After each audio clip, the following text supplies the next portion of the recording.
Abalungi abeekuumira ku Senga Faith 256 kansubira muli bulungi baddiya bange yonna gye musinzira okubeera nga mundaba oba nga mumpuliriza akadde kagenzeemukko ziri nnyo ez'Uganda ziri ttaano wensinziira naye tutambulira awo bikompola biyitiŋŋana naye gye tuli balamu ndi bulungi seewo ogamba otyo kansubira oli bulungi mwena abawangalira Bahrain abawangalira Israel abawangalira dumya feva ki kyoyagala mukwano abawangalira Iran abawangalira mu nsi zonna ezirimu entalo ssaawa zino oba ezirimu olutalo nsaba Allah munnange atugumye ate era atuwangaaze atukuume tubeere nga tubeera safe ffenna gye tuli kale tugende mu mulamwa gwaffe ogwaleero olunaku olwaleero ngenda kusomesa ku ngeri gy'osobola okubeera nga teweeluuzinga when it comes to love kaneyimba kange kaveeko mukwano weeyambe weekuume weekuŋŋaanye weebake mu mirembe Okay.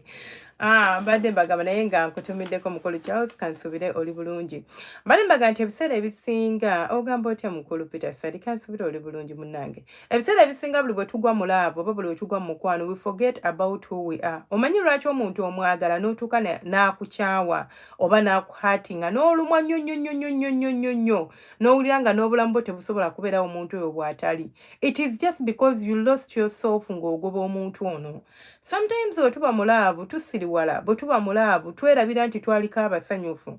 So however much you love someone, you do not have to lose yourself. By the way, nze nzikiriza nze nga nze Senga Faith tinza okuwa omukwano ogwaddala nina okusigala nga ninga nze nga ndi bwe nti nze bwe nali sinaba kugenda mu bufumbo nali nkola Senga Faith but not on YouTube level, not on right now nga bwe ndi okikola, but nakolanga ebintu bya relationships ebyo okubuulirira abantu kwogera ku bya mu kisenge bwe bityo kati nenfunako omusajja yankwanako boyfriend nakitegeera nangamba you must drop that namuga darling irinnyamu awo kakati bwe mba nkola video oba bwe mba ninako kyendiko you are not even allowed to call me because this is what I am. If you just come in my life notandika okuŋŋamba dropping ebyenkola tandika okugoberera gwe byoyagala, this is where things go wrong.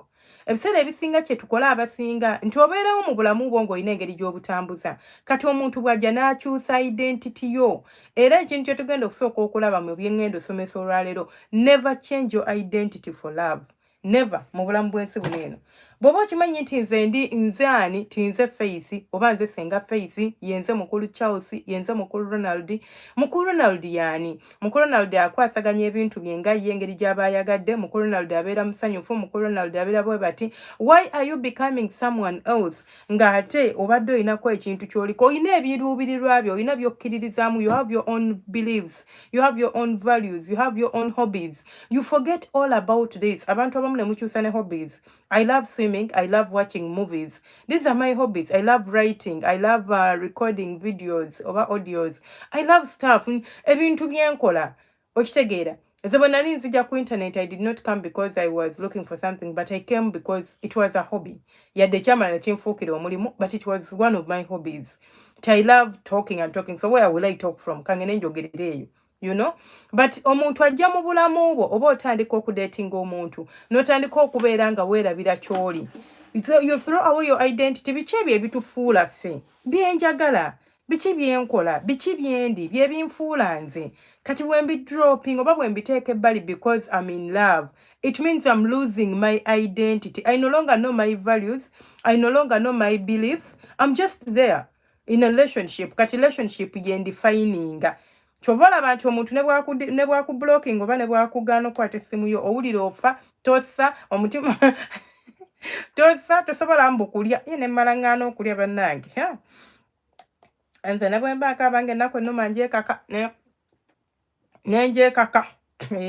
So sometimes it's because twerabira mukyala Hafsa ndi bulungi mukwano walaikum salam wa rahmatullahi wa barakatuhu ogamba otya eyo kamaama twerabira bye twagala twerabira bye tuli ne twesanga nga tubuukidde ebintu ebirala ekituviiramu kwe kubeera ng'embeera munnange etwonoonekako ti omuntu olukublocking naye bw'omblocking oba bw'onkyawo oba if you bring any drama in my life, the only thing I will do, I will just keep quiet. Onusigenda kwerega now I'm not going to chase you kubanga toli nkoko nti ngenda kugoba ngenda keeping quiet, then I go on with my life because nina ebirala ebyokkola. I will be hurt of course, but not to the extent of okwagala okujja obulamu bwange, not to the extent of okulobooza nti wootali sisobola kubeerawo, not to the extent of okulobooza nti yenga amatu gampuuma.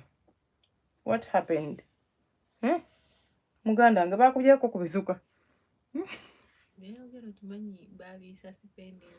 Tebaasa ndi kwogera Luganda tebaluma bamanyi Luwalabu n'Oluzungu ate ebyo tebabiganye baganye kusharinga graphic content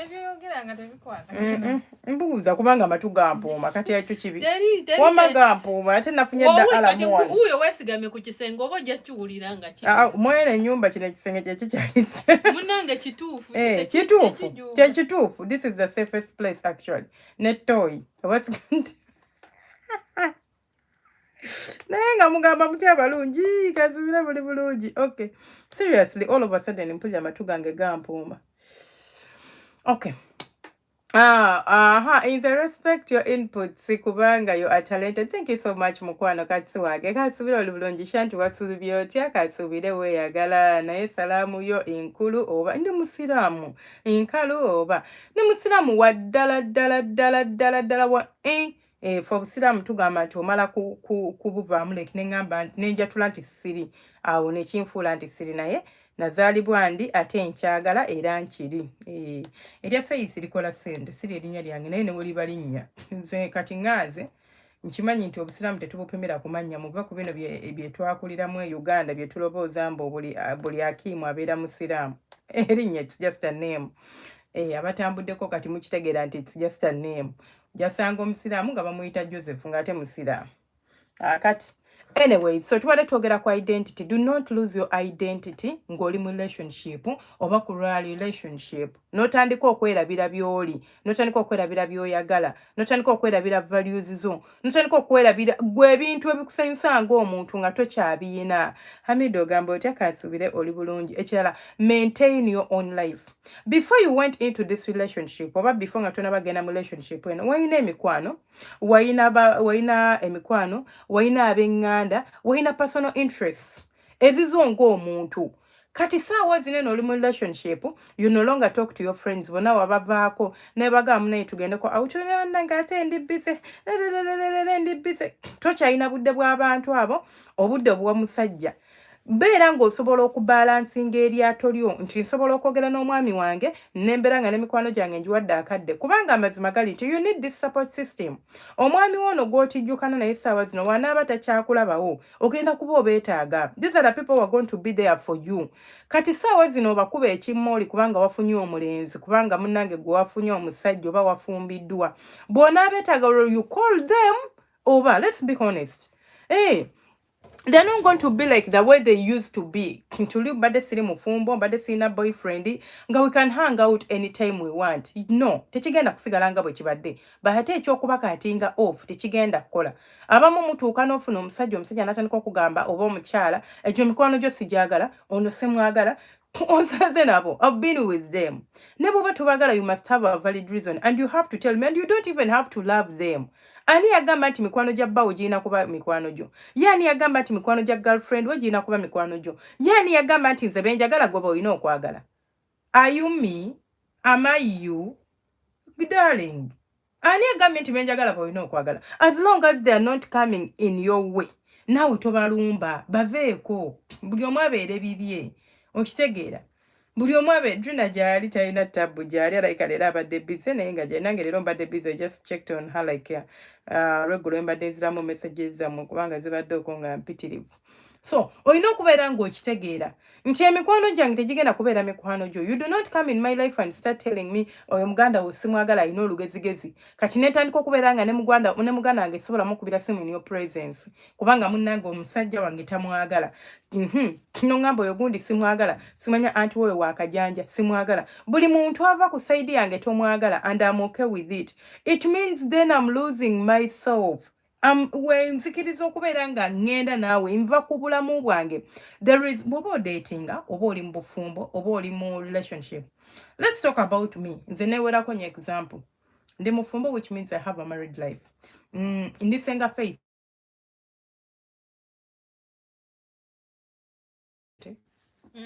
Baki bankubira zino essaawa. Good girl. Kamba jena kembwezo. Wamma. Tojjako bazzeeri waggulu. Ate ebeera evuga. Ebatevuga bazzeeri. Wengi swipinga. Okay, next time I will do that. But sawa ziri ttaano, are they okay? Bagala bobo gy'oli oli mulamu. Mama, let's stop. Bwe ndi mufumbo nti nino ndi mufumbo, I have that married life which I have to protect. Nino omusajja oba kale tugambe ndi mu relationship, nino omusajja, I have to protect my relationship. Naye ate era ndisenga faith whereby you see me here talking to you guys, then I have that time for this. Then ndi mama nina abaana, I have time for them. Naye ate nga ekisooka mu byonna nina nze even before Senga Faith, even before Mutereze come inbox yange, actually, where someone will tell me, Hamidu, kutumide kola chinomga mvako. I need my own time. I'm not going to be on Senga Faith. I want my time. Muluna kunganina isa wanga siri mukola chi. Nga muluna byange, nkola byange. I cannot move that time and dedicate it to something else. Oshega, chuba ambasagala kubela na bintu bingi nyo byenkwasagala kuba already I have a lot on my plate. Kitegeeza ki nti sisobola kwerabira kye ndina emikwano era I make time for them. Nengamba guni ndudde omulaba oba mukeberako ne mukubirako ba ne mukeberako ba nankeberako nangamba are you available ne mugamba okay, let's link up this Saturday oba let's link up Chichi, oba let's link up bwetuti ne bwetuti. This is how my life goes by. Sigenda kubeera nga obulamu bwange bwonna emikwano nagivaako okundabako kizibu kubanga bannange ate nafuna omusajja. Kakati obulamu bwange bwonna bwetoolera ku musajja. Era niyinza n'okumugamba leero hani sigenda sobola kulaba kubanga nina gye ndaga ne mukwano gwange gundi, and by the time we come back, because usually we do dinners ku lunaku lw'omukaaga ngenda nendi ekyeggulo and then we come back like namugaa sijja sobola. Because ngenda genda naye ati ngenda kukomawo late yonna gye tugenda okuzungira oba yonna gye tugenda okulaga. Kitegeeza niza nova nga nkoye nawe bankomye nga bukyali I might not get time to see you but I love you. Nemanya ati mikwano gyange nagyo ngikolerawo akadde kaajo. Buli kintu mu nsi munene oba mu bulamu bwo olina okubeera ng'okikolerawo obudde bwakyo obutuufu. But bw'onaabeera nga tofuddeyo nga gw'olobooza kimu relationship, kyova relationship bw'etagala oba bw'efunamu obuzibu, you get so heartbroken. Enganda kubanga mba wange tayagala muganda wange, I cannot even visit them. Beba n'abantu bagenda okubeera nawe lubeerera. Omusajja asobola okukyuka n'akera ku makya nga takyakwagala nga kati ayagala muntu mulala. Omukazi asobola okukyuka n'akera ku makya nga takyakwagala nga adeetinga mulala. Nga in fact gw'olimbwa kati nga tokyali sweetheart. Wano we were debating oba kinga mubuuza nti ku baana n'omusajja nondako ki ne nkugamba bali abaana guba musaayi gwange, and then we had a debate here with someone, I don't remember his name. Mbumubiki ne mga gundi omusajja ne kakati asobola okera ku makya nangamba omanyi mukwano, I no longer love you, I'm not going to force myself on him. Kati kyekimu ne family nti family newe tuba tufunyemu obutakanya egenda sigala nga family. Omusajja asobola okukyawa n'agenda n'otaddamu yadde n'okumulabako yadde obulamu bwo bwonna paka bali kuziika naye balinja kubalaba. So I'm not saying that prioritize them oba basukkulumye ku bbaawo nedda oba basukkulumye ku mukyalawo nedda, but balance the boat. Ngenda nendaba ku bakadde bange, ngenda nenfuna obudde bwendabirako mikwano gyange baganda bange, nemmanya nti no byonna ebintu nkwasaganye eno n'eno, sigenda kubeera nga nzinga buzinzi mikono nga ngamba ze munnange ate oba nina omusajja nedda. I will not hurt them for you. Why? Because bantu bange, they are my family, I need them. Naawe neetaaga nga nabo bwe bakola ki bwe baneetaaga.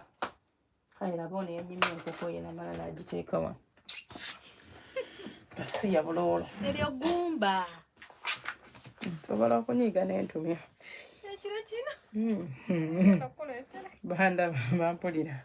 Baleeta munnange neweziba munaana. Then ekirala kye tugenda okubeera nga tutunuulira oba nga twogerako ye personal interests zange ne passions zange. There are things you love nga gwe omuntu. There are those things that you feel like bikukolera bikunyumira. Your passions, you know. What are the things you love mu mutima gwo?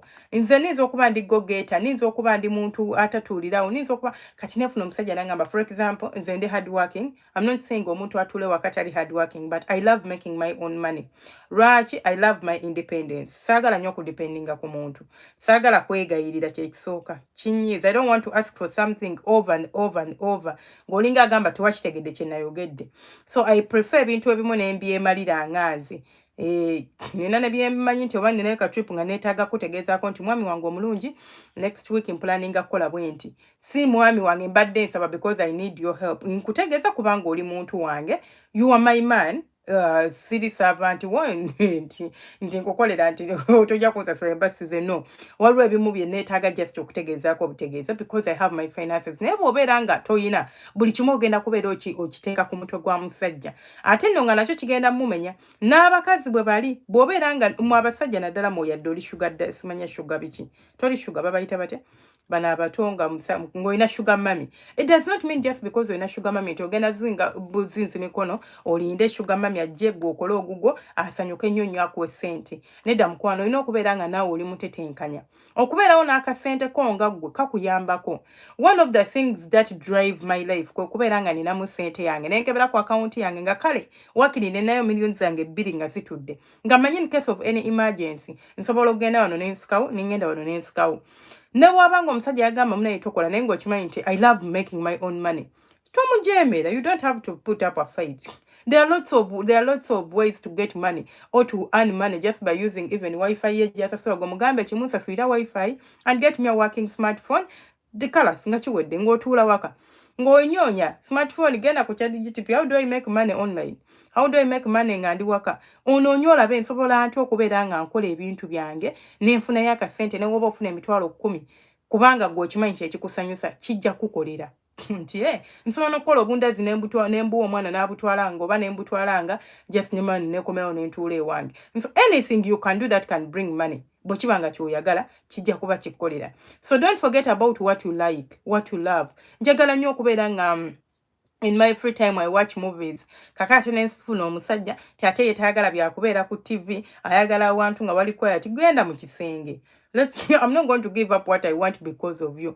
Compromises zibeera mu relationship, but what am I compromising for? Waliwo wotukanga you are no longer compromising, you are just bandwagoning. Omusajja kyagamba wafuuka ye. Where is you? Who are you?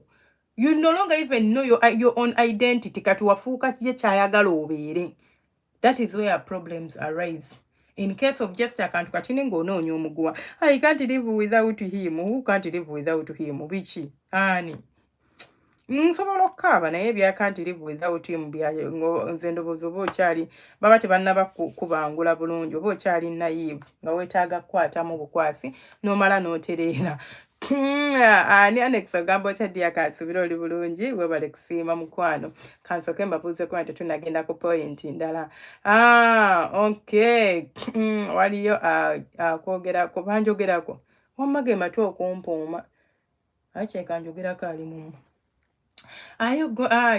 shanti agamba bwengenda ku receiving amawulire amalungi okay ndi Dubai kikwano senga face and fasting the whole reminds otoddamu tunaddamu mukwano pambe King Faiz ogamba otyaddi akansubire oli bulungi oliwa oli Uganda nga njagala kyamuka manyi nkyamuka mumpira bwe njagala okyamuka ne anyways asa ngenda siibulula abantu ku Eid kati kanja kanekomeko nemekyamuka nnyo mbadde ngenda kyamuka nze the hurricane who knows how to handle me okay let's see otyosegako otide tichigasi waliwo akyusa from Luganda to English automatically waliyo ekyusa from Luganda why were we talking about for choose from Luganda to English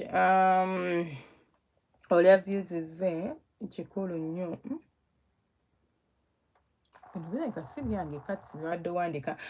when you said to tell her that I miss her okay simanyi kuba kati wenna bano basidda ku WhatsApp yange mba ngenda kubeera nga nkwasaganya byenkwasaganya neebake naye okimanyi bw'olima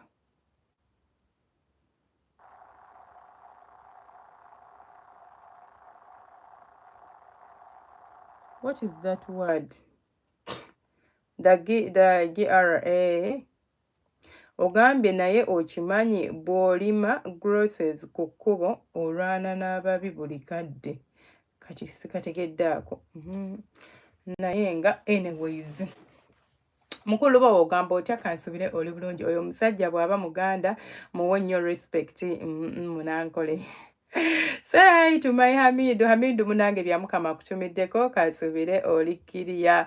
Say thank you so much for advice mukwano. Gamba otya kansubire oli bulungi oyo abana mwami mwami nonna. What is mwami nonna? Patana kuba bannange engeri gy'opulaninga trip nga simanyi. Mbwenge jo planning a trip nga simanyi nombulya ku last minute. Katsi. Munkwate bulungi temugenda ne mukoppa byenjogedde. I did not say that I told you on the last minute. My words were like, nti nsobola omugambako, since I have my money, I do not need your money. It means I don't need your approval. I just need to tell you, kubanga ndi muntu mukulu. Not everything I'm going to do ngenda kubuulira. Mbadde nsaba gendako mu kibuga. Mbadde nsaba ndi mukomera ndi okembere nga nsaba, let's be honest. Insobola okugamba nti honey, era ekigambo nakyogedde buli noga nti honey, I have a trip next week. It means I'm telling you this 7 days even before my trip happens. I have a week 7, like I tell you, unless nganange kibadde abruptly nekijja, but if it is not something I'm planning, I cannot just plan it nga seriously. Era nkutegeeza, sikusaba bula nkutegeeza. And if you have any objection, you will tell me nongamba ekyofu kyobadde oyagala genda, which is okay, but olwa kino ne kino mbadde nsaba oba tupostponing ka trip kako kakola olulala. Hey, this is, I think it's a normal environment. Why should I have to be saying mbadde nkusaba onzikirize ngendeko mu kyalo, onzikirize ngendeko gindi, ngenda siibayo nkomewo lweggulo. Buli kimu naaba nsaba nga lwaki mba nsaba? I want to be honest with you. I don't want you to take me like a saint. I'm not a saint. In the singer face, but in the city saint. And I can't, I can't be saying insaba. Ate osaba. Kubango bato innocent.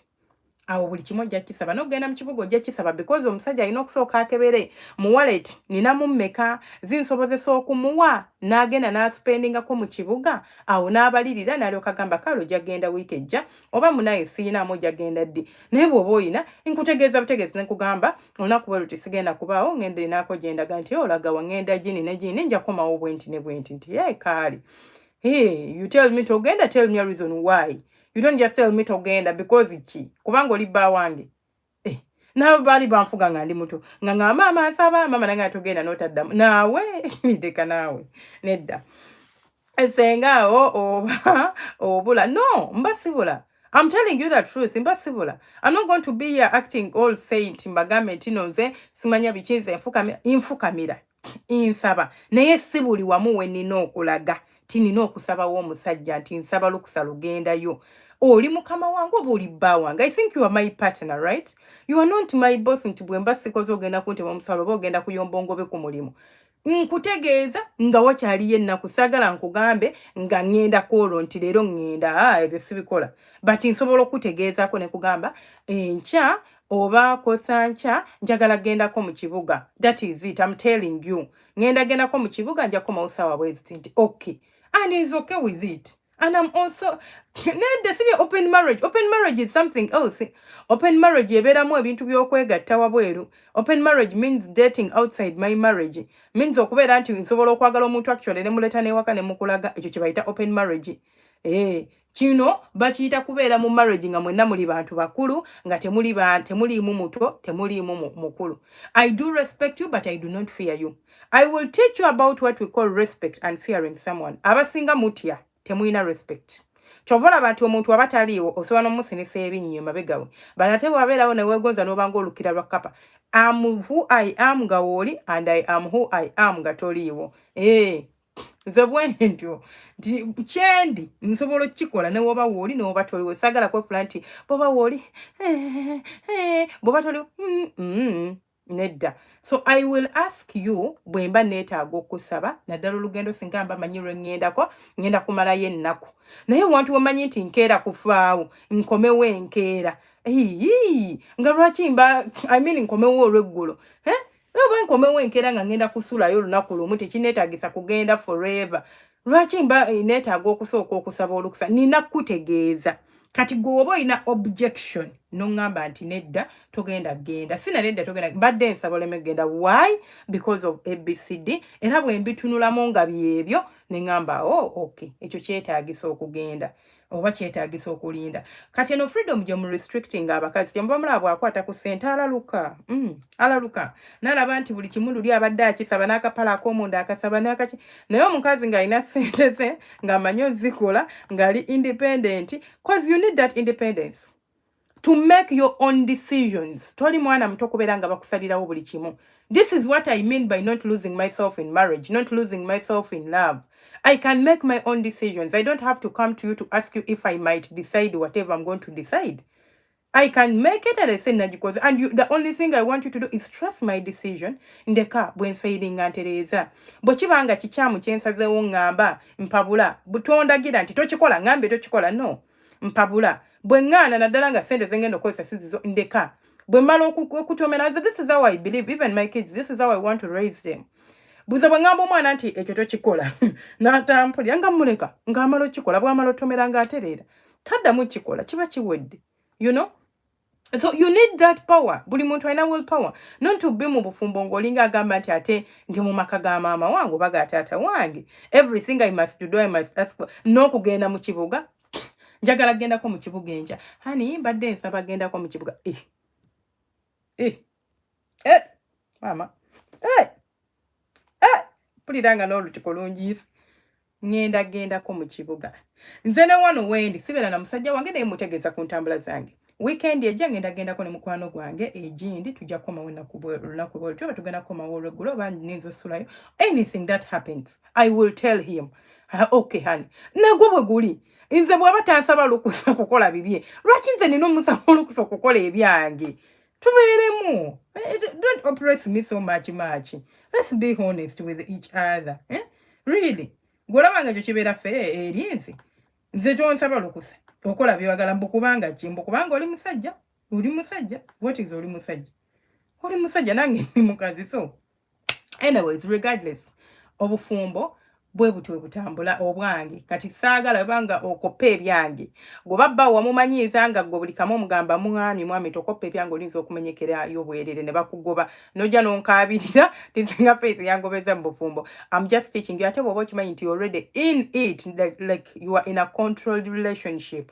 where you cannot even do what you have to do you can't even do anything actually literally olina okusaba buli kimu. For example, waliwo abantu nga bakola naye nga waba nti akimanyi nti it's not something like a workshop nti kyetaagisa ku mulimu naye nga waba it's a celebration bakitegeese kya mulimu ng'alina okujja n'asooka asaba bbaawe n'amugamba kakati ku mulimu twategeseeyo akabaga mbadde nsaba onzikirize ngende kabagako ku mulimu bw'amugamba togenda nga tagenda.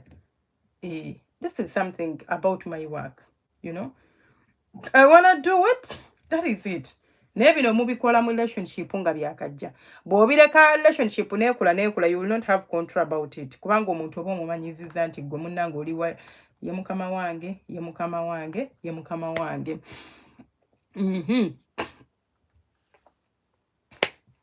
Okay, in some Insambo gambo tyakasibira oli bulungi. Precious Angel, how are you? Let me hope oli bulungi. Shati nabagamba subscribe to Story Hub Uganda for more romantic stories and encouragement plus counseling. Thank you so much, my dear. I can't breathe. Wacho wela to suck. Namugenyi gambo tyakasibira oli bulungi. Oh no, that's different. Your likes can remain. Your principles versus interest, which override the what? No.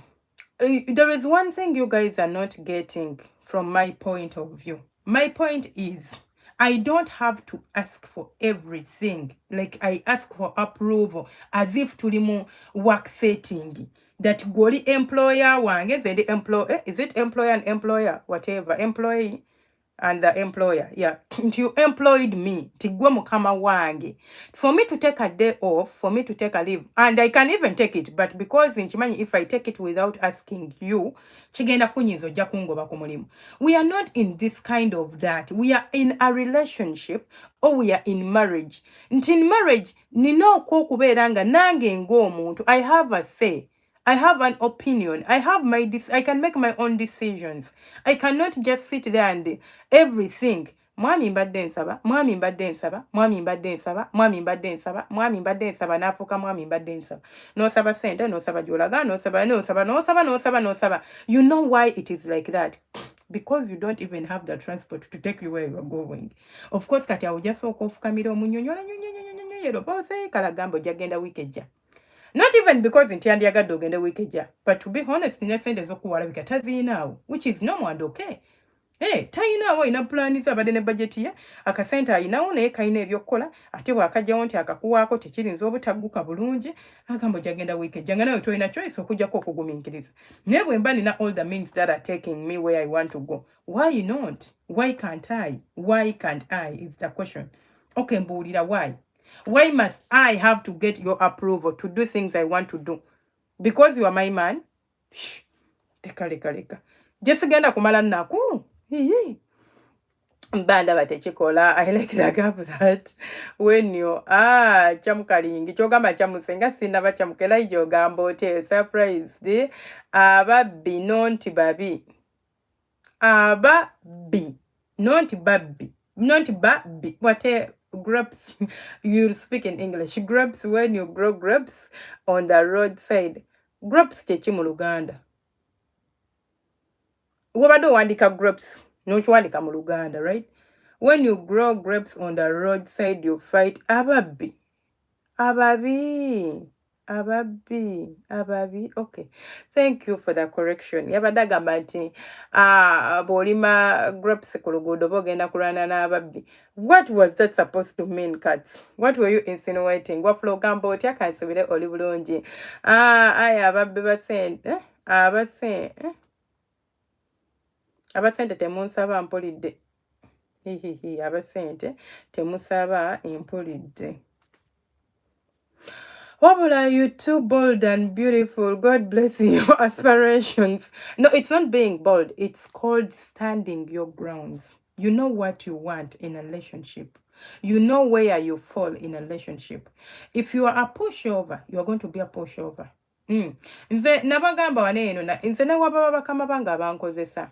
I don't want to be a pushover. Just because on causes you give me money, my life does not resolve about this man I earn. I know and I believe nze bwento kuva natandi kokola kumaze mulimu gwango gwasoka na gufuna na katula senior for okozesebwa but okwekozesa nali nekozesa ndoza nga ndi mu P6 mama wange yalina akaduuka ekukubo nga nze nesikira ebicepere byange n'ensaving akasente kange. I just had to tell mpaka pitonja mukodesa nentetekanyiza nensika emberenge nenzitekawo ne bazigula, you know. So I know how to make my money.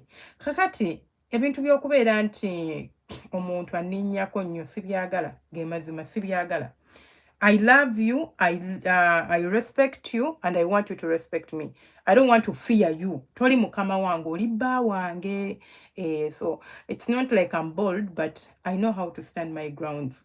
And I love being respected. Nganange bwembanku respecting. Patrick Nongamba, drop your WhatsApp number 0758 bajaje kuteerako actually. 0758 28 enkaaga. No, you have to ask for permission. Temunkwata bubi shanti tono na bufumbo bo. You have to ask permission where you are supposed to. I'm going on a trip that will take me 3 days, 2 days and above. I will ask. I'm going somewhere where I'm going to go. I don't have to ask for permission. I have to tell you. And it depends what I'm going to do. And I will even tell you what I'm going to do. Honey, ngenda genda ke jinja, ngechintwala ngenda kulaba mama wange, ngenda kulaba gundi, ngenda nchanja koma olunaku bweruti. Bw'obanga toyagala ngende, ogenda kungamba nti togenda, nkubuuze lwaki. Tolwokubanga kino ne kino, mbadde nsaba postponing olutambula lo lubeere bwaluti. Okitegeera kyekyo kyenjogerako, where we can communicate, like mutual communication between me and you, open and clear communications, where I'm not afraid to say what I'm going to say, like I'm not afraid to speak out my mind, like silly unruly tinze nkolanga bwenjagala nedda, silly unruly but ate saagala mbeere nga ninga akasolo ke batadde mu keeja. Where I need to ask for permission, I'll ask. Where I need to just inform you, I will just inform you. But I do not inform people at the last minute. Kubanga ne bwobeera gwe. I always tell my kids, do not do things that you don't want to be done to you. bw'oba manyi nti omuntu kino bw'akinkola kijja kunnuma tokikola mulala bw'oba kimanyi nti kijja kuluma it is okay go ahead and do it. We are mature enough to handle each other. Otegedde bubi. I meant communications must be there gradually between marriage couples. Thank you so much for enlightening me, my dear. I can't ask my boss to allow me to see my man. I didn't say ask your boss to allow you to see your man. I said you want to take a day off. You just go like that in not again. You don't even communicate. That is kind of disrespectful. You have to communicate and you tell them. This is the role of communication. Muna mukama wange just genda sobola kujja. Ne oba tumuwadde reason, but then nsaba bampedde off because it's not your day off. When you are going to work with people, ne oba temukoze contracting ya mpapula, musobola okola verbal contract. Nakubuuza ngenda kuba nkola nti oba ngenda kwagala wano ssaawa 2. Nonyuka ku ssaawa 11. Then n'ekirala enkwagala ssaawa 2 onyuka 11. Ofu ojatwala ng'olwokutaano n'olwomukaaga oba ojatwala nga Sunday n'olwomukaaga oba nkuwa olunaku lumu lwa Sunday. Kati gwe don't just wake up ku Monday n'otakola ne luli n'otakola mbu kyogenda musaba kubanga omusajja yakubidde akasimu ayagala gendayo. Omukwano omulimu oba ogutadde mu lusuubo ne bwe mbaze mba ngenda kufuumuula. Omukazi omulungi nga gwe bw'omuwa freedom ng'eyo gy'oyogerako nze nkogga endowooza n'enzigwawo. That is what you wanted to say. Noba ngaye n'engwawo nkogga n'engwawo like nkogga n'enzigwawo nga lwaki okogga. Kankubire kati nze saagala mwerumye mutwe n'abakazi. I don't know why you guys are stressing yourself with the women and men actually. Not even n'abakazi bokka n'aba osanga omukazi yenna akaddiye amagumba gano gamuli kungula gange nno go gabeera kungulu kubanga gonze bwenti bwendi kuba ndi munene oba ndi mutini gabeerako bwe gati. Gonna amagumba gakwekanise wenna olyawo olinga atalya mmere weemazeeko emirembe mbulwa musajja. Mbu kubanga omusajja owa alina freedom kati n'omukazi. Let's talk about me sincerely. Kolobooza ne bwe mba sitambudde nkuumidde waka. This social media can expose me to whatever kind of men. Like I'm sorry kali sigenda kikozesa ekigambo. Abaavu, abagagga, abali medium, abawanvu, abatini, abanyirira, abasiiwufu. Everyone can access me on media if I want to allow them to do that to me, right? Kati ne oba nsibidde waka.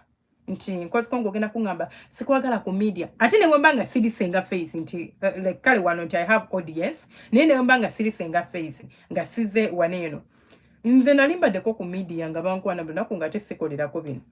I'm just there on TikTok scrolling and I put up a comment oba oli awo ng'ogenda okebera mu DM yo nga mujjuddemu abantu.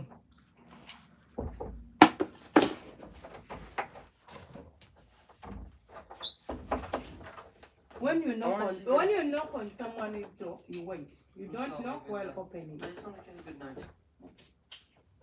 I know you don't want to say good night. Just wait. I need a water. Good night. Don't even disturb me. Okay, wait.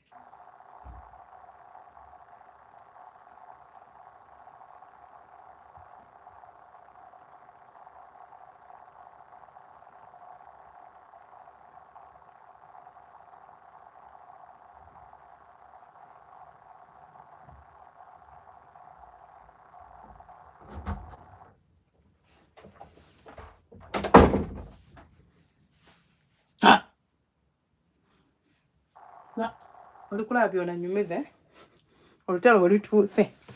Okay. Ate obadde otya mukwana ngamba okuyamba. Write for me from here your WhatsApp. Patrick enamba yange bagitaddewo awo waggulu wennyini. Hamidu agitaddewo like above your comment that my number is up 0785402860 07 885 So my dearest kati teweerumya mutwe na mukazi ne waba ayagala kwenda ne bw'atayenda nga ne bw'omukuumirako amaaso otya ne bw'omukuuma otya okumanya abakazi baveeko ate n'abasajja. You know what she will do? Gw'onaamuwa boda musombera ebyokulya emmere ebiki gw'agenda okwagala ne bw'aba wa kigaali. So you don't have to stress yourself. Mwagale bwagazi teweerumya na mutwe. Just love your woman and be at peace with your heart. Ogambamu at peace. Whatever happens, Allah yasinga okumanya. ojja funa emirembe, trust me.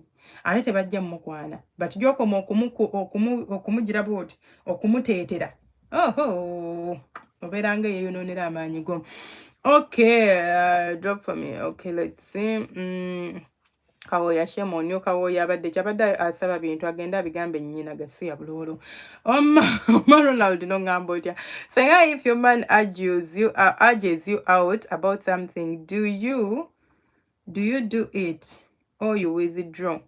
It depends. It really depends on what he wants me not to do.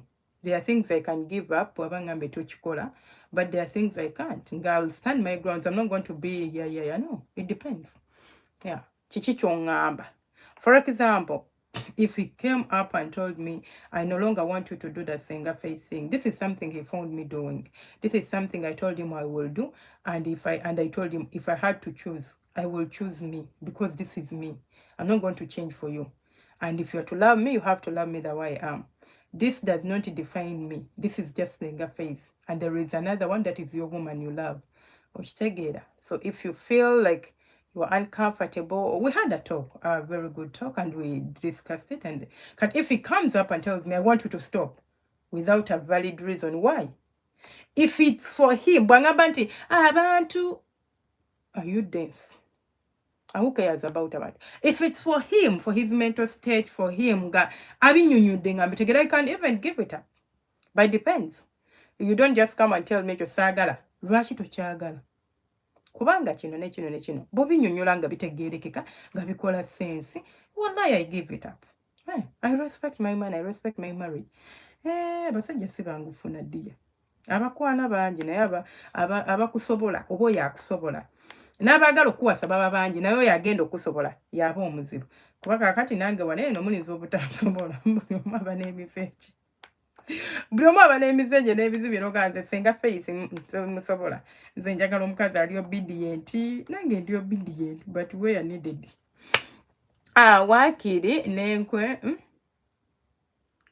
Wakiri nenkuwa buli kimu ky'oyagala naye nga sikufuga wabula nga mmanyi entambula zo. Anti entambula zange nkugambye kati nzikutegeezaako ne nkugamba hani ngenda genda wano. As long as nze tonsalirawo, nze kinsumbuwa kunsalirawo kuŋŋamba ŋŋambye togenda. Gwe ngaani aŋŋamba? Lwaki oŋŋamba? Y'ensonga. Togenda kubanga ekino ne kino. Okay, I will see it. Sijja genda. Kubanga ngambye kubanga ogambye gwe ngaani ebyo bye saagalira ddala nze mu bulamu bwange. Saagala. Omanyi lwaki nkola singa ndi waka ntudde olowooza omusajja wange tasobola kundabirira? Mmeka ezo ze ngenda okulya? Abaana ze bali era nga tetuliyo era bw'oyongerako, in fact ne bw'otazongerako era ze ngenda okulya. Naye golowooza lwaki nkola ne ngamba kandeke comfortable life yange, ndeka ekiriri kyange ekirungi, ngende ng'omu buliri obutali comfortable, ngende. Why? Because I need to have my own money. I need to have, because I know money is something in anyone's life. If you don't have it, of course, but all in all, a husband, a king, and I'm a queen. If you are king, then it makes me a queen. And if I'm a queen, it means I rule beside you. I am someone who's supposed to help you rule your kingdom. But if you think you are the king and I'm what, a servant? Then if you make me a servant, then you are wrong. Your kingdomship is not good. Permission is allowed me. I do not have money for TP. Okay. Okay, nkutegedde bulungi. Wabale kuntegeera bulungi. Eyo point njivuddeko. Kati tudde ku birala. Ekirala. Linda Konda. Senga, sometimes you do not need approval, yes, but sometimes like a trip to somewhere or gambotiant, you just inform, but you do not need approval. I don't. It depends how long am I going to be there. Do I need approval to go to my mama's house? Do I need approval to go visit my family? Do I need approval? Do I? Shh. Okay. Do I need approval to go to a trip nga ya mulimu? So, kumulimu jenkwera bangambe tugenda traveling and I have to because it's part of work. I'm going to work. I come to you because goine bubango ngamba togenda ngo mulimu nguvaako because these things happen. ngolinga gamba tinandigamba kama bange ne bangamba nga mbu tebakimanyi nti oli mufumbo. Yes, they know, but this is part of my job and I signed for these things. Maybe they even told me nga signing, maybe even if I didn't sign, tuina verbal agreements zetutuukako. Munange twagala omuntu ngali flexible because omulimu gwaffe gulimu ebyokutravelinga. Even working as a maid in UAE, yeah, chimanyi, but I don't know about other countries, but in UAE waliwo kubanga abantu abasinga muno abagwira abakozi of course abafuna ku sente zitegereka benjogerako bazungu, like they are not sibawan, and they do travel in summer days. So sometimes they even will travel with you. So they will tell you, are you comfortable with that? And if you are not, they will not give you their job. Kati nzikiriza ku ekyo, kati ng'omusajja ngamba nedda togenda nga then I sit. Kubanga nze sikiinaako buzibu. Era mbanja kugamba tugenda for 2 weeks tetuliwo. Tugenda for 1 week tetuliwo. I have to go with them because that is what I signed. Nkola ku office bagambye nti olina okugenda mu nsi bweti. Mbu sigenda kubanga nina okusaba approval. Golaba nga byetaagisa. Waliwo ekyetaagisa approval naye not everything that I must seek approval for it. No, not me. Okay, good evening, Senga Faith. Hope you are fine and you are safe. Bombs are falling. Truly fine, mukwano. Tatuina tabo chenge. Kansubira mumuli bulungi. How is Uganda? Kansubire mwe yagala.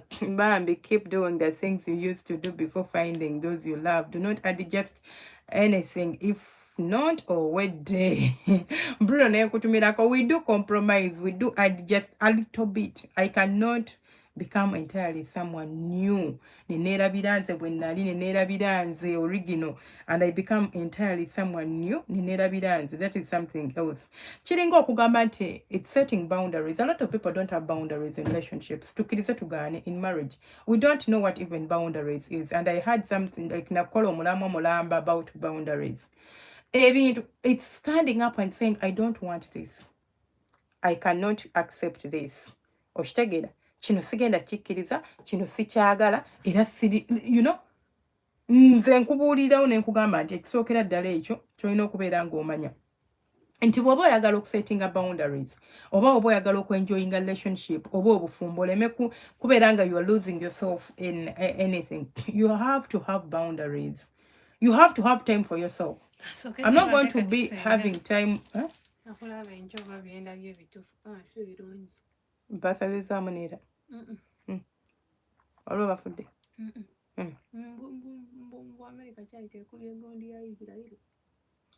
ya Israeli ya Iran enkubye eki balabe tebayineemu olitiemu ki Iran good girl. Owagira Dubai nayo liti mu Iran. Olingani. Mbera mpanga ya Dubai nayo mpagira Iran. Allah jatukuuma insha Allah. Kale. Wabma mbadde ku boundaries. You have to learn to set boundaries. You need to know what you need in a relationship, and you are not supposed to take what you are not comfortable with. You know why omuntu gwosanze nga musanyufu nga ali happy kubanga nze nsikiriza gwe okujja okunkwana oba gwe okuŋŋanza, like if I'm a man I'm talking like okunkwana I'm a woman, okuŋŋanza Brian, thank you so much for my flowers, ntegeeza nti musajja nze okwagala omusajja yenna ngenda mwagala because andabikidde bulungi, because ansikiriza, because mulungi gyendi. Kati I'll not love you when you are just like that, oliawo otunulanga bw'oyagala, you are distorted, totegeerekeka. No. Okitegeera. Kati bwe ngenda mu relationship netandika okutakinga up that disrespect. Ofunye omuwala akuyisaamu amaaso akuvuma mbuno mwagala because of love. This is not who you used to be.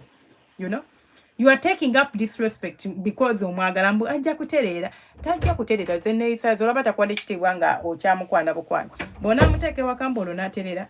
Olwo n'okukuba ajja kukuba. Nze nkubuulira. Ajja kukuba. Ng'akugamba olina gamba kyusa nkukube kutama eddala. So you have to know ebintu ebimu mu bulamu bwaffe tulina okubyekolera nga ffe n'omanya nti kino nze ngenda okyekolera, nze ngenda okyeyimirizaawo, ate kino sigenda kukkiriziganya nakyo. Abantu abasinga olumala okufuna omusajja oba omukazi oba bakuwasizza oba muli mu relationship okalaba nti kalinako olugendo we kalaga ng'otandika okubeera ng'okola ki, ng'oteeka ogumiikiriza kasasiro, kankiyite kasasiro, bakukuba ajja kukyuka. akudisrespectinga ajja kukyuka. You know why you keep being disrespected over and over and over and again? You don't have boundaries. Omusajja bwankuba nze kansoke nterere notereramu kati nze kati kambabuulireko ekintu kimu bannange ennyindo siyesade zinsiiwa tuli ku ki ekisooka bwe nali nkyadeetinga I used to ask this question, honey, and I choose a very good timing. Ngandaba nti ka timing ketulimu kali romantic. I know you will tell me honestly, honey. Naye loboza like kiki ensobola okukola n'onkuba. Kati Katonda n'akuvaamu n'ongamba nti anything kene oba n'ongamba nti n'onvuma nkukuba oba no nze the only thing I believe omuntu kyasobola okunkubira kumukuba. Bwe mba nkuvumye tolina mumwa. Kumukuba nze sikuba kubanga saagala kunkuba. Oyina omumwa bwe nkugamba nti kumanya okwo tolina mumwa tosobola kyogera. Gwe lwaki oluzootinga kukunkuba? Era nze kasita omuntu yaŋŋambanga nti kati n'onvuma mbu ne nkukuba because I cannot control my mouth. Who knows, maybe nniza okuvuma olaba era oba onkubye mukwano oba wankubye dda era ngenda ovaawo ng'onkubye nga twawukanye Luganda onkubye. Kati mmwe omusajja kkuba oluyo olusooka n'okaaba n'osirika oba n'akugwira akanekeresi oba n'akugamba sole n'obutakugamba n'ogamba ajja tterera nakkuba olwokubiri nakkuba ogenda fuuka punching bag. Make sure nti bw'aba kkubye oluyo olusooka ostandinga grounds n'omanya nti bwe mba nsigaddewo lwe oluyo olugendo sembayo okuntiwusibwako olwo lwalisembayo okunkuba mu bulamu bwe bwonna taliddira kubeera nga nteekako omukono gwe nti ankuba. This is how disrespect begins. Kukuba n'akujooga n'akulaga nti ayenda then you stay. N'akulaga nti aleeta you stay. Omukazi n'ateeka abakazi ku DP. I mean ateeka abasajja ku DP. Gwe takuteekanga nako naye azikyusanga ngoye nga batikako si baganda be. Bw'atimba ku status bw'atimba obuyimba bw'omukwano ng'alimu and you stay. Alimu n'abakazi abalala abasajja abalala you stay. Anjagala you start comforting. You are losing yourself. What is this? Is this even a relationship? Do you even know what we call boundaries? So what is this? What do you call that? You are just there. You are not even in love. I don't even know what you are in. Gochita mukwano naye gwe teguba mukwano. It is not healthy. It is very toxic. And leave alone the toxic part. You are just there. Gwani gwolya okubeera nga bakulinnyako nga kisiimuula. Nedda mukwano. So ebintu ebimu mulina okumanya nti if my no is no, it means no. And I have to make sure my no meant no. Tewataaganya okubeera mukambwe ennyo omuntu okutegeera nti kino takyagala wabula bw'omulaga nti it's okay, you are comfortable with this stuff ajja kujooga, but bw'omulaga nti I'm not comfortable and I mean I'm not comfortable ajja kubeera akulaga nti osigalawo ng'oyimiridde ate nga ne relationship eteredde bulungi nga terimu yadde obuzibu okitegeera nga terimu yadde ki yadde obuzibu ndabe nabadde wa okay. Okay, byamukana ngamba senga ye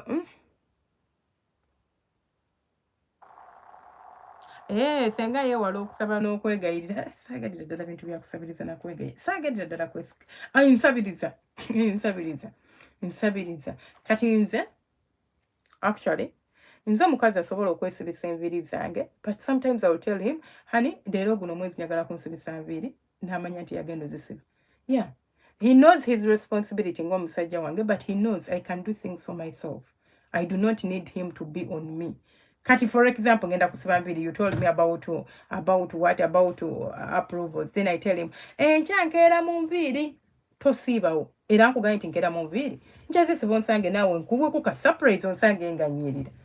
Amanya nkusabe sinakukale nja kugamba nti siriwo waka because I don't want you to come back nga nasibyewo nga siriwo oba nga nalesa abantu nga tito you don't like okomyo nga oyina byoyagala bikujja ku mulimu liitiriti musajja watuyagala tubeeko kyetutuukako ng'ate sisobola waliwo abantu of course nawe kaba kaddakiika 5 babajja teganya musajja wono bannange naye ali bulala you know so for that case I will inform you kugambe waliwo yaza okunsiba enviiri ewaka oba ABCD oba ki. You know, but I will just inform you because I'm going to use my money. Kati omusajja gwe okimanyi tosobola omugamba nti enkya njagala siba nviiri wabanga talina ssente n'okuyomba n'ayomba Ongamba otya nti enkyogala siba nviiri olowooza sente zibeeraawo, which you are wrong kubanga tezibeeraawo. But for me, I have my money. I'm just telling you, enchangenda siba nviiri. Then he will ask me, do you need money or what? No, I'm good. Okay. It's okay. That's it. You know? Relationship ngetambula, we are good. No problem. Okay, Rakashi, which hope do you want? Nkwagala nnyo nange munnange Dennis. James nangamba tulo ngaze mbeera simati bulijjira neyambalira ntyo. Neyambalira ntyo. Marriage of stone age is not good. Abasajja abamu baagala nnyo okusigala mu eyo era ate kati katsi gwe toli mu eyo era bula kati katsi yalabika ayina buba. You are so protective of your woman, which is good kubanga atawubira nsiko etaliira naye protection ako kaba kangi omuntu oba omutiisa. Olina okundika n'entaaya n'ondaba oba ddala endi wase kuba kati gojja kulowooza nti okuumira akafumbi okuuma lubugo lubaale mubbi nga bamubba dda nga bw'okitegeera. Cause I'm in vibes. Wabula you are right mukazi. Omukazi yeekuuma yekka si ffe basajja. Okkiriza God's plan ogamba otya kansubire oli bulungi munnange. Ne Getman amukulira n'osiima. Wamuteerako no ne Getman omuteerako n'amuvuga sabanyumizako wano emboozi oli duleeva eyamulya. Omuteerako n'ogundi ne duleeva amuvuga mbwa asobole okuwa amawulire. Oyo kennyini gw'ogamba mbwa akuwa amawulire. Ye kennyini yagenda omukulya. Kati agenda kujja ewuwe yeroope nti nalidde munnange mukama wange nalidde kikazi kyo. Tajja. Agenda mmulya bulungi nnyo. Too much freedom leads to jogo. Tonnalaba gwe bakazi nno bajooga simanyi waje wakulira mubeere nga ffe abaakulirako mu slums. Saakulira mu slum but like I've ever been in a place which is overpopulated. Not as in densely populated but nga si kikomera. You know? Abantu abakuliddeko nga mukulidde wantu nga si bikomera. You understand these things. And bw'ovubuka n'otandika okubalaba nga babasigula. Babazizika ku bisenge eyo like kalo yo mukagundi n'omuyitako era nga gwe omwana w'empisa n'otabaako ky'oyogera n'otambula mu mpolampola n'ogenda ewammwe. Talk about that. Someone told me to stop posting. What was I talking about? What were we posting? Kati mbiera bidde oba biki? To stop posting on your handle kubanga bakudatinga. Ate no they'll give you a silly question nti bajja kukwana. Kati nembuuza bw'batankwa oba like bwemba posting ate bankwana bajja kukwana. That no, you are out there biki. Dale nandi bagambyeko akantu akamu naye kati kukanjira nkalika nja kabagamba bwe naakyamuka nti bwe nkyamuka nga enjasamala bye sirina kwasama. Ekirala kigambo ekirala kyolina okubeera ng'omanya it's ignoring red flags. Red flags bye bintu ebimu ebituuka mu relationship yo nga if you see them you just have to end the relationship. But what happens if you ignore these red flags? Of course the results will not be good for you. Things will not be good for you. If you ignore red flags, n'olowooza buli kimu kigenda kutambulira bulungi oba olimba. And some people do. They do ignore red flags. Nga bazirabirako ddala omusajja nzolaba n'omusajja n'anyiga n'akuba obukubi ekisenge. Who knows if next time you will not punch the wall? Who knows if next time that punch will land on my face? How am I supposed to trust you obango onyize with the only best thing to do to cool down? Oina kuba bisenge, oina kumenya bintu, oina kanyuga bintu. Who knows kino kyogenda kanyuga if it will land on me next time? Nzo omuntu nze esooka nti ebintu bya violence. Kyekisookera ddala mbitya. Nze sisobola nakulaba balwana. Sisobola, I'm not that kind of person. Kakati the mere fact that nti ebintu ebyo tebisobola kuŋŋanya oba tebisobola kundeka kubeerawo like wantu wali bintu bya ntalo. Wantu wali muntu gwemanyi nti ali violent akuba mbukale kubanga mukwano omusajja ayenda bwe naamufumbirwa oba bwe naafuna olubuto ajja bivaako tajja agenda ku multiplyings alyoka akugambe wanneesibako nze nali saagala kufumbirwa oba nali saagala kuwasa gwe wandeeta mu maka go ng'olowooza njagala bufumbo n'agambako nti njagala bufumbo nga ate alina point yakusabako obufumbo gwe kajanja kakusumbwa ng'omuwasa ng'omuleeta waka nga oleese ebizibu. Where were you posting ku TikTok? Lipsonic videos. What was I? Okay, my data was running low, but I really received some data from one member from the group. Oh, Bambi Beba Kubiramo. Ah, I thought you were the boss lady. Thanks, I'll be one. Okay.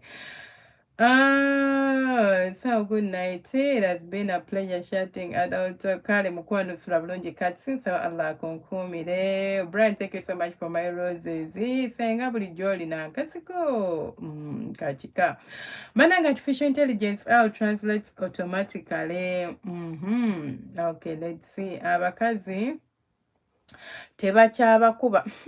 Mukwano. Abasajja bajuga naye abakazi be babaleka babakube. Nze nagamba omusajja nankuba. Ngwemba sikufunidde bakungunjulira. Ngenda ne training n'ogiba emyezi 6 ate sinoba. Mbeerawo ne ngenda ne traininga bulungi nenkukuba n'onyumizaako n'abeewammwe. Ayayayaya. N'onkuba nabo bonkubye oluyolu. Ngenda bulungi ne training ekikonde kyange n'emigere nenzija nendibaita nkuulira bannange nenkuba nenkuleka mu ttogero nkuleka mu kkubiro n'ogera n'onyumizaako abeewa muntu oli omukazi akuba gwomanyi ba n'okitegeera. I think it's time for me to go and serve my husband because is in the building. Kale mukwano omusajja teweerabira nkozi tuli musawo kale teweerabira byonna okola ki obimuwa naddala kutegeera byonna omusajja eshanti kati gwe anyways nsula bulungi nsula bulungi. After Ramadan, we are going to start singing and searching lives every Sunday. Thank you so much. After Ramadan, Senga has the package of okay. Tujakuwa tusoma konsikina y'abasajja. Naye munanga, I don't know why in my head I feel like I told that thing, and I have a lot of videos. I will try kamalo jivunyako wano ku YouTube. Okay. Kubanga obudde bwange buli kugenda. Anyways, ebya YouTube n'essimu nayo etama. I'm 9. You're 9. Let's see. Senga face of Senga 256 Oxykina.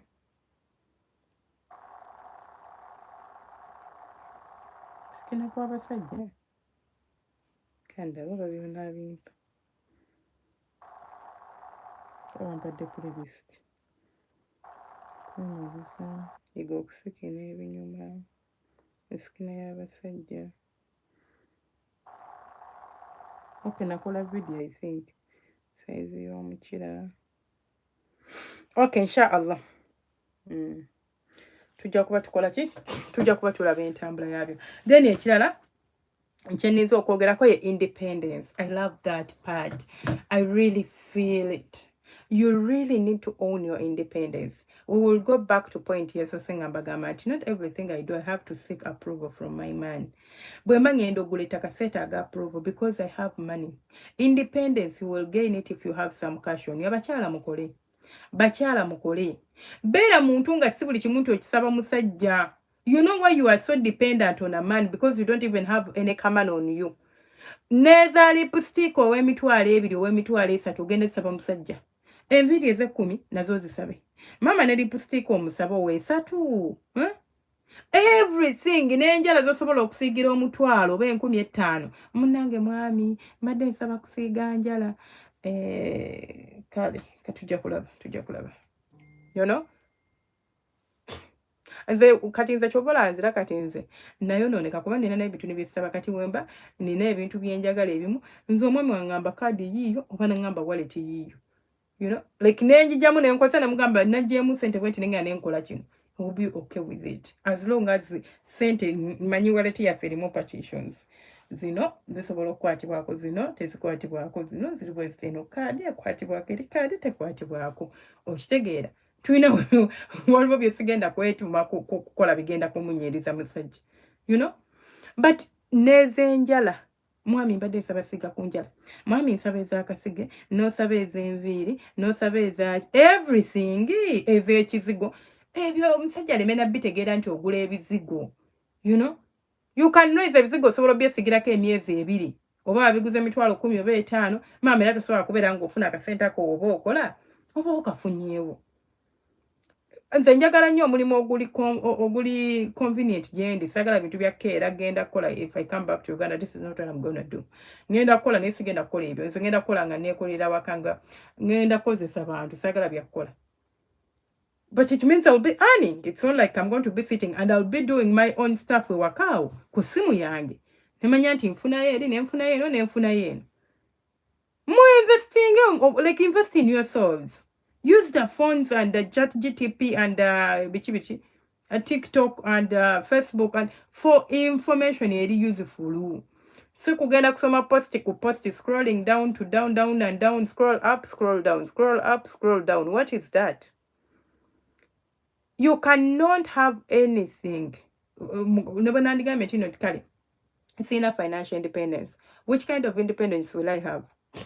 If I can't even buy sapato for myself. Which kind of independence is that? You need to have your own financial source. Omukazi yenna oli mu relationship kati mugenda ne mweteekaawo ne mubeera ng'omukazi like omusajja. In fact, you are even looking for a relationship, but you are not even looking for a relationship. You are looking for ichite sagala chiyita sente chiyite entya.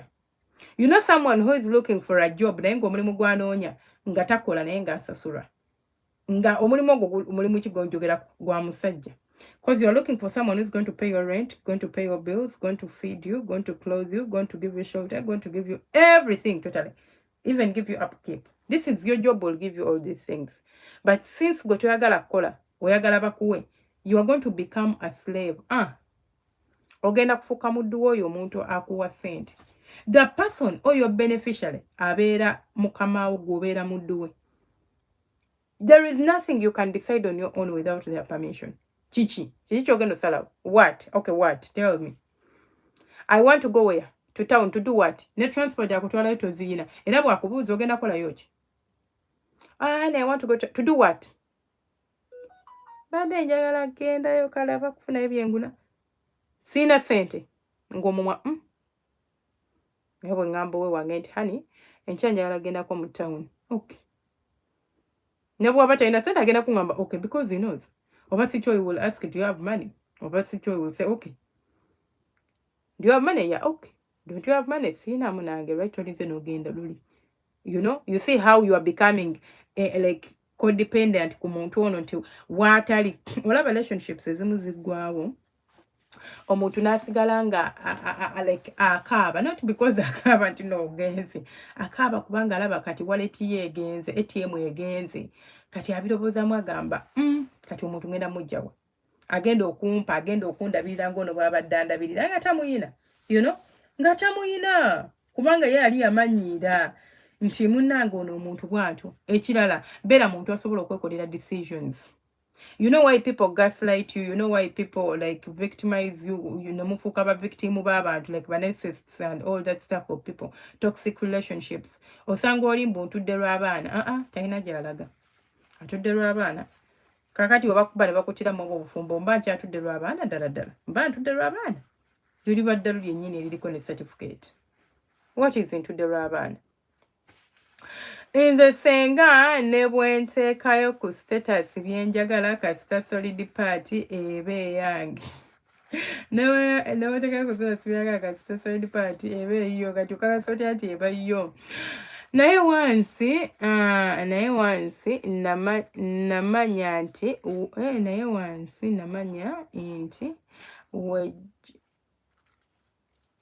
wagigabye ho. Egwe nange oba owedde.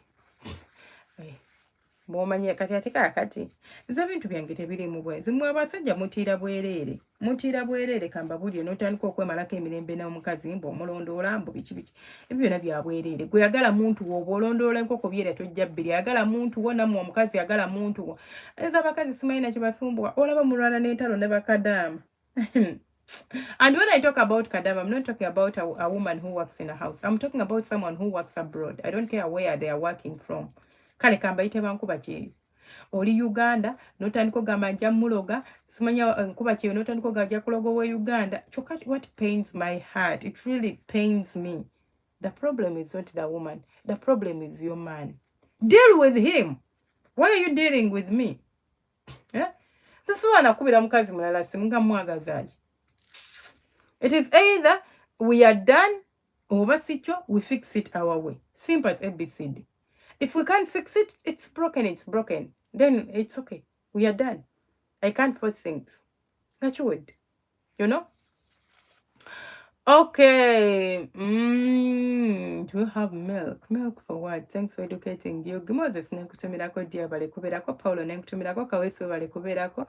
Namusoke chichi nga wakutte ku mutwe mukano ogamba otya kadi andi bulungi kikwano gw'ogamba otya eyo kajjambo Romeo nsanyusa okukuleeba ogamba otya nkulamusiza nnyo Sengay bale kusomesa Nsiima Lawrence ogamba otya kansubire oli bulungi munnange Hip-hop is it Rena Pop ogamba otya eyo kansubire oli bulungi kamaama. Then ekyakengenda okubagamba when we talk after the independence depends depends on your financial status by the way. Kubanga oba toyina kasente independence gyesonyiwe giveeko. Then ekirala kwe kubeera nga you have to continue growing as a person. Stop being stagnant. Omusajja bwe yakusanga awo wooli yakusanga wakoma mu senior you don't even desire to understand anything more than what you have. You can't. The only thing you know is nakoma mu senior 3 nakoma mu senior 4. I don't ask you to go back to school. Nange teri muntu asobola kungamba nti ddayo kusomerayo okay. Why would I go waste my 2 years there or 3 years or 4 years in acquiring a degree taina makulu? I'm not saying everyone who acquired a degree taina makulu, no, but we know a lot of people abakola mu Gulf countries abakola ebulaya. You know that what the jobs you do abali Canada abali wa and you know the things you studied back home. Era ne bwogenda n'ekipapula kyo wani I have my cousin like yasoma busawo. My dear, but you have to know you'll have 3 months ng'osoma. Kiyinza okukalubiriza ofuna omulimu nga bw'osoma ogenda sooka kusoma kubanga ebyo by'obusawo bwe bikola Uganda tebikola wano. Even a doctor cannot practice here. I know okubeera nga alina certificate year 1. Ne mu nsi endala bwekityo bwe kiri nti you have to acquire their certificate. Like tugenda soma myaka but ogenda kuwongerako since already wasoma to acquire it then n'olyoka practicing. And a lot of people here basawo bali mu biyumba. Tuyina waneeno ba doctor ng'obwa doctor yalaba nga yali afuna kakadde kamwe Uganda n'azi spending ebyo n'abivaako n'ajja waneeno ali mu security naye nga alina empapula ze. So I'm not saying that you should go back to school and do that. Do something ekigenda okwongerako. Like have a broad mind. Gezaako okubeera nga toli stagnant. Buli bwembeera nga nina byendobooza byenjiya byensoma byenneesomesa I can use my phone. Nze nabagamba kuno ku masimu tulinako free online courses. Zosobola venturing. Maybe I want to learn how to bake. Nemwemba sigenze nsobola ogenda ku YouTube then I learn how to bake cakes. Nemfumbanga cake waka nenzitunda. That is a skill I'm acquiring. Njagala kuyiga kutunga. You can decide to go even on YouTube. You can learn. You can go on Google and find websites. You can learn from there. Batunga batya. YouTube is good because they'll give you videos. Ngolia kulaga if we are stitching or threading okuteka mu wuzi like mbachita threading oteka wuzi mu mbiera bid oba piston oba bichi mbiera bid nabisoma kokono.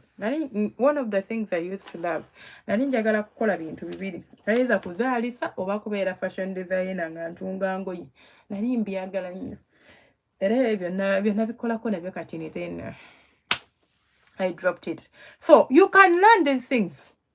Like I checked on YouTube nga kwebiri. Olina akulaga ekyala ntukisamba tutya kino ekitunga amasweta tukikozesa tutya ekikola bakita batya kinene ekikola locking tukikozesa tutya ekitekako amapesa like step by step free of charge. You just need to watch the video, download it and watch. Ng'ofunye skill. Naye nze kakati sina kimanyi. You can learn how to do makeup ng'oyigira ku YouTube. N'otandika mpola. Makeup alimu sente by the way. Alimu sente. N'otandika mpola ng'okolawo ka salon ko. You can learn how to braid ng'oyigira ku YouTube. Nsobola nti okuyiga okusiba enviiri. TikTok n'oyiga nti yakutte enviiri n'akola bw'ati n'akola kana 2 n'akola kana 3. And you learn. Simple as that. Naye mmwe mwagala kubeera nga mutuula wakati olina kyoyagala kubeera nga oyiga learn new things. Chase your dreams. Biki birooto ki bye wali oyina. dreams change. Nizo okuba ekyoto kyange kye nalina kyali kyakufuuka musawo, but bwe nakula nenvako ku myaka giri gye nakyagalirako ne ndaba nga tekinnyamba ne ngamba I will not be there, because kati nze I do not like tunuulira nnyo nti bwe mba nkikoze nkiganyulwamu ki. It is not just the title of okubeera omusawo. Luli nali nkyagala because I had that passion, but after putting down the passion I have for it, first of all, it's a job wesigenda kuzanyirako, wesigenda kufuna like budde nga bwe mbolobola, because it is an intense job. Another thing, gwe mulimu ogugenda okubeera nga like gutekinga obudde bwange bungi, and the pay is not usually good unless ngo oli mu ddwaliro nga ddungi, which of course it's not also easy to get eddwaliro ligenda okuwa esente ezitegeerekeka e Uganda. Ekirala oba kye tugenda osembyayo, love yourself. No matter what, love yourself first. Be selfish. Nze nsooka. Okumanya nze nsooka n'abaana bange. I love myself. Then that love I have for myself is what I use okuwaka abaana bange n'okuwako bange n'okuwako bakadde bange. If I don't love myself, how will I love you? Nsobola nti okwagala nga nze seeyagala.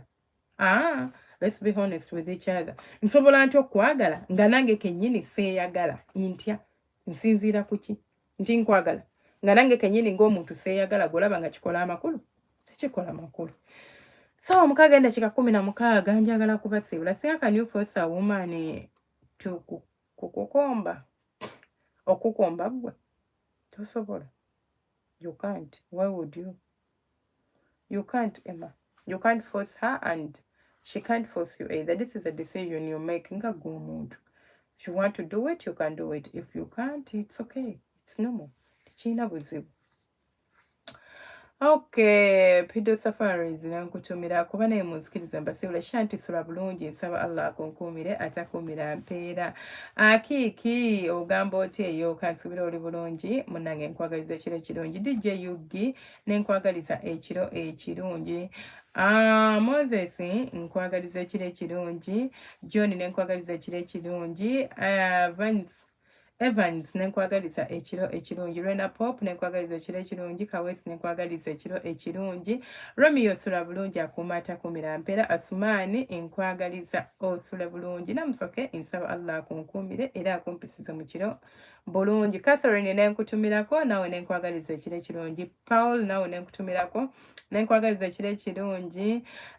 Queen nenkwagaliza ekiro ekirungi. Moses again, Moses. Kale Hamidu sula bulungi akuuma atakuumira mpeera. Let's meet tomorrow. Sawa zigenda kubeera 2 oba 3 eze Uganda inshallah. Tujja kuba weetuli. Nsaba Allah abankuumire abampeera ekiro ekirungi ate era abanjagalire. Weraba. Bye.